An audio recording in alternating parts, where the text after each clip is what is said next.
Hi, I'm Coral Johnston, life coach, and happy Valentine's Day. I'm going to talk a little bit about what makes a good marriage or long-term romantic relationship, what makes it last. You know, especially on Valentine's Day, we all think of love and falling in love, and certainly love is the backbone of any good marriage or romantic relationship. Marriage is obviously the model of a romantic relationship. It's not always the model all people follow, but it's, pretty much what we've all have inherited.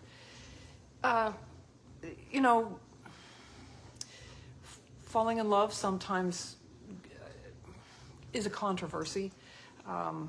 However, there's even a large body of psychological research that shows that people really do fall in love and people really do find the one, but it's not quite what you think. Falling in love is the thrill of anyone's life, and one of the issues about people who find the one or think they've found the one is that it can sometimes work against them, believe it or not, because of the expectations it creates. Sometimes people think that if they've found the one, there won't be any conflict, there won't be any serious problems. And while a relationship with a lot of commonality and a deep bond has those people have a much easier time usually of working through problems, it doesn't mean there aren't problems. And so that's one of the things that we talk about with people in coaching is how to take what you've got that's really good and build it better and refine those things that are obstacles to the happiness of each person, misunderstandings, things like that. The whole idea of the one, finding your soulmate, and there's just an awful lot of push on that in dating apps. And the sad thing about that is that a relationship can start on a dating app and there can be a lot of hitting it off right off the bat, and then one of the partners just gets what they call now ghosting or just dropped. And that seems like a pretty soulless proposition. But even without dating apps,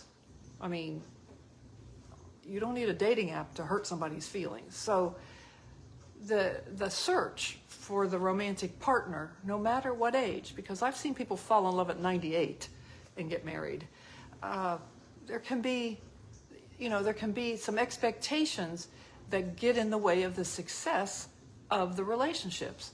So number one expectation, or what would we call that? Number one myth is that even though a relationship starts out with a really strong and deep felt bond, that doesn't mean there won't be issues. That doesn't mean there won't be some conflict.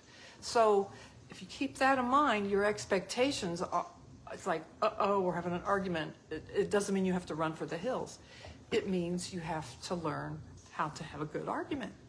Conflict management is one of those things that's really an absolute necessity in any good relationship, in a marriage, in a long-term romantic relationship, in a friendship, in a work setting. Conflict management is really critical. If you're rusty or uninformed on that, you need to learn, because it really helps deepen closeness in a relationship. And there's lots of things that people say to illustrate that. But people who have stayed in a relationship for a long time and still seem happy, one of the things they know how to do is disagree with each other in some kind of civilized manner and recover when they've been kind of uncivilized. So we'll talk about that in a little bit. Let's talk about, first of all, what are the things that make a good marriage a good long-term romantic relationship? First of all, it helps a great deal to have shared values. It's much harder to be of very different religions or very different political persuasions, although we can point to marriages where those can work. People work it out. But anytime there's a large division between background and understanding, that's an issue that from the get-go people have to kind of work through. Well, one of the things that's an advantage of is it gives them the practice. They already know they're not going to agree on everything. So it gives them practice at working through issues and problems. To be able to listen to each other in any relationship is key. If people don't listen to you, you probably don't seek them out. If they don't listen to you and make you feel heard and understood, you probably feel like something is missing in that relationship, because it is. Understanding each other is the basis of friendship and love. So there's a whole practice called active listening that's really key, that's part of marriage counseling and life coaching, and things that are taught that are, you should always expect to be able to learn from a good coach or therapist. And if you don't, you should seek one that does. To be able to express love and affection, kindness, warmth, holding, touching, those are all vital parts of any kind of romantic relationship. People think, you'll see internet memes, Facebook memes about a couple holding hands that are in their 80s or older. Like it's something unusual.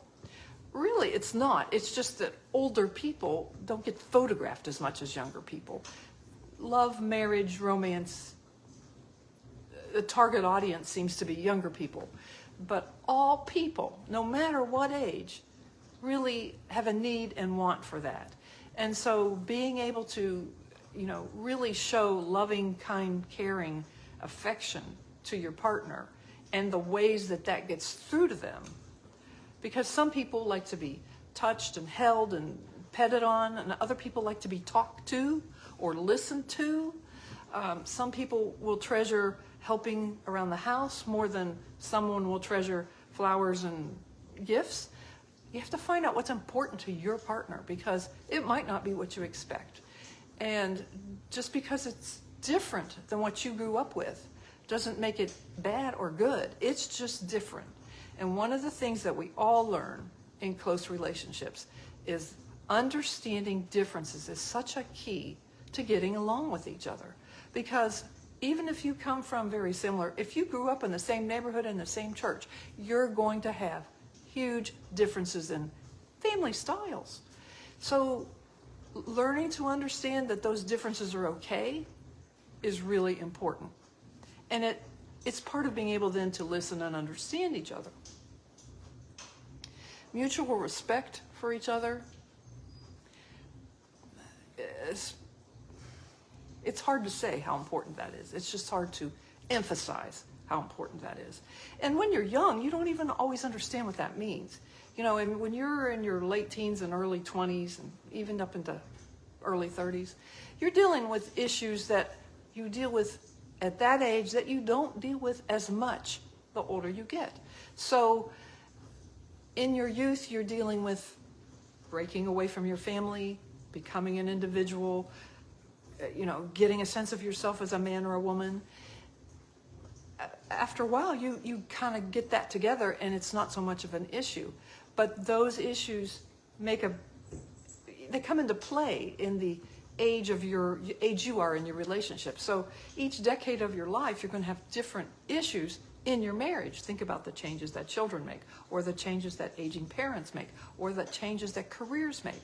So having a sense of what's important to your mate and respecting that is really important.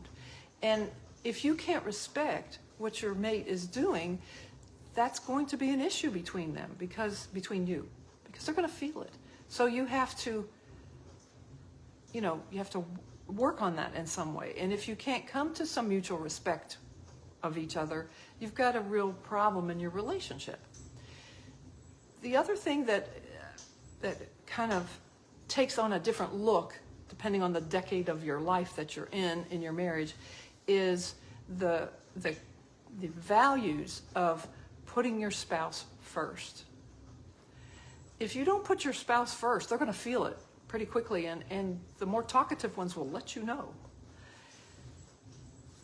You married that person to put them first. You married them to put above your children and above the rest of your family. That doesn't mean that putting them above your children means putting your children down in any way. Children flourish best when the parents put each other first, when their loving, romantic relationship is above all else.